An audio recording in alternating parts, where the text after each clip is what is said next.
दिनैहाय मा दे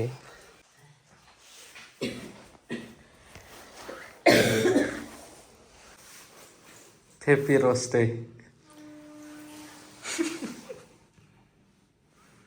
सोरनिबा खावना लाबोदोंना खावना लाबोखोसो मा खोसो नोंलाय बयनिफ्रायबा सोरनिबा बिबार बागाननिफ्राय खावनानै लाबोबाय थेंक इउ खिन्थु आंनालाय गैया नोंलाय आंनो जेबो स्पेसियेल लाखिखाया जेबो नङा बथलाव सोनानै दोनदो खायजिरजोबगोन बे बेखौ आं बेनो शर्ट अर्डार खालामनो होननानैहाय सिलेक्ट खालामना दोनदों खावनाय नङालै बायनायसो मिथिबाय आयै बेनो बेखौनो फानदों माथो र'स्ट डेनि अबाव फानो बेखौ खिथाबावला आं माने रसआलाय गोबां दंमोन ओमफ्राय रस गोबां दंब्लाबो माने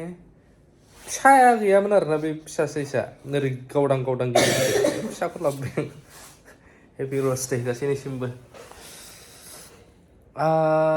गाबोनहाय ओमफ्राय मा होनो हाबानि फुल भिडिअखौ आं होनो नाजागोन र' बेसेबां जिबि बानायदों 50 जिबिनि खाथियाव आयौ माबायदि इडिट खालामदों आरो आं बेखौ इडिट खालामफिननांगौबा नायफिनसै आं दोनथ'बाय